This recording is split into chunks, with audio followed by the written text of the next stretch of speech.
Phensedyl. এই Phensedyl নামে বাংলাদেশে আরও অনেক এরকম নেশার দ্রব্য আছে। এটা আসলে নেশার দ্রব্য না, কাশির সিরাপ হিসাবে বিভিন্ন ব্র্যান্ড নেম হিসেবে একটা ব্র্যান্ড নেম হচ্ছে ফেন্সিডিল, কিন্তু কেমিক্যাল হচ্ছে অন্য। সেই কেমিক্যালটা এখানে অন্তর্ভুক্ত আছে মাননীয় স্পিকার। তো সুতরাং আমরা যদি শুধু একটা ব্র্যান্ড নেমকে ইউজ করি যে ফেন্সিডিলটা বাতিল হোক, তো বাকিগুলো কি রয়ে যাবে না? তো সেই জন্য এখানে আইন প্রণয়নের ক্ষেত্রে যতগুলো ক তফসিলভুক্ত খ তফসিলভুক্ত যতগুলো কেমিক্যালের বর্ণনা করা হয়েছে, এখানে শত শত কেমিক্যাল আছে। সেই কেমিক্যালের মধ্যে ফেন্সিডিলের যে কেমিক্যালটা, সেই কেমিক্যালটা এখানে অন্তর্ভুক্ত আছে। সুতরাং ওই ব্র্যান্ড নেমটা অন্তর্ভুক্ত করাটা সেটা ন্যায্য হবে না মাননীয় স্পিকার, এটা আইনের দুর্বলতা হবে। কিন্তু আমি তার আন্তরিকতাটাকে মানে খুবই বেশি প্রশংসা করি এবং তার আইনের গভীরে গিয়ে স্টাডি করে এই সংশোধনীটা নিয়ে আসার জন্য তাকে ধন্যবাদ জানাই। তবে মাননীয় সদস্য জনাব নাজিবুর রহমান সাহেবের এই সংশোধনীগুলো দুইটা গ্রহণ করা যাচ্ছে না বলে আমি দুঃখিত। বাকি সংশোধনীগুলোর মধ্যে জনাব জয়নাল আবেদিন ফারুক উত্থাপিত যে সংশোধনী, মালখানা বলতে আমরা কি বুঝাই সেই জিনিসটা ডিটেইল করা আইনে ছিল না এতটাই। তো সেই জন্য সেই মালখানা অর্থ এই আইনের অধীন পরিচালিত মাদক বিরোধী অভিযানকালে অধিদপ্তর কর্তৃক জব্দকৃত আলামত সংরক্ষণের নির্ধারিত স্থান। ইতিপূর্বে আপনি একজন বিশিষ্ট আইনজীবী হিসাবে জানেন, মালখানা হচ্ছে একটা আম ব্যাপার, আম মালখানা। সেখানে মাদক দ্রব্যগুলো যদি মালখানাতে রাখা হয়, দেখা যায় দিন শেষে সেটা পাউডার হয়ে যাচ্ছে বা অন্য কোনো দ্রব্য হয়ে যাচ্ছে, আটা ময়দা হয়ে যাচ্ছে, তাকে আর সাজা দেওয়া যাচ্ছে না।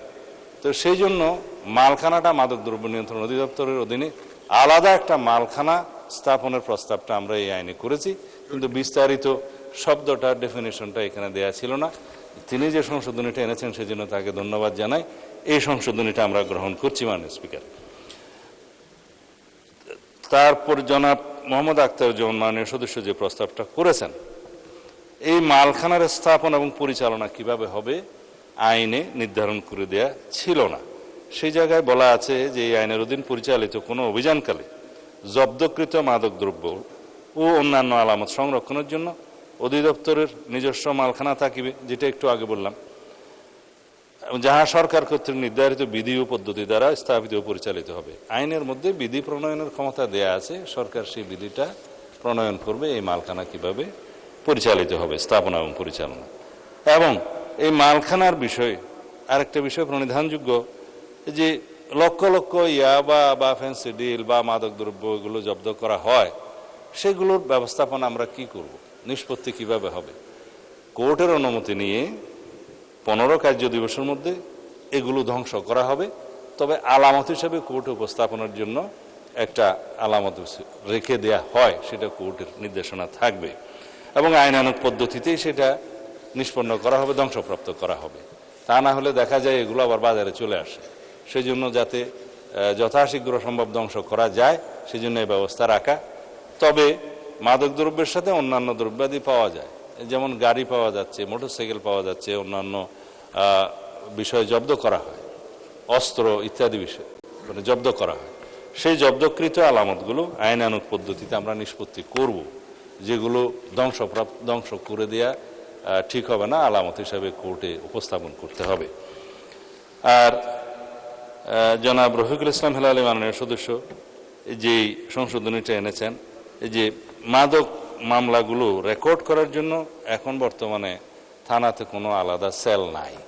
তা আমরা যেহেতু মাদকের বিরুদ্ধে একটা সর্বগ্রাসী অভিযান চালাতে চাচ্ছি, মাদক দ্রব্য নির্মূল করতে যাচ্ছি সমাজ থেকে, সর্বাত্মক, আমি তো বাংলাতে একটু অসুবিধা আর কি মাননীয় স্পিকার, এমন সর্বাত্মক যে প্রচেষ্টা গ্রহণ করছি, সেই জন্য আমাদের এই ব্যবস্থাটা নিতে হচ্ছে যে মাদকের মামলা রুজু করার জন্য প্রত্যেক থানাতে একটা আলাদা ফোকাল পয়েন্ট থাকবে, সেল থাকবে, যাতে দ্রুততম সময়ে মাদকের মামলাগুলো রেকর্ড করা যায় এবং সেটা রেকর্ড করে অভিযোগপত্র দাখিল এবং নিষ্পত্তি সংক্রান্ত সমস্ত তথ্য এই সেলের মধ্যে সংরক্ষণ করবে এবং মাসিক ভিত্তিতে মহাপরিচালক মাদকদ্রব্য নিয়ন্ত্রণ অধিদপ্তরের কাছে মাসিক ভিত্তিতে সেটার নিষ্পত্তি কি হলো, কোনটা তদন্তনাধীন আছে, কোনটা সাজা হলো, কোনটা কি হলো, এই তথ্যগুলো প্রতিবেদন আকারে তাকে প্রতি মাসে প্রেরণ করবে, যাতে করে আমরা একটা মনিটরিং ব্যবস্থা করতে পারি যে মাদক মামলাগুলোর অবস্থা কি হচ্ছে, সেগুলো কতটা নিষ্পত্তি হচ্ছে, কতটা খালাস পাচ্ছে, বা কোনগুলো আমাদের আপিল করতে হবে ইত্যাদি।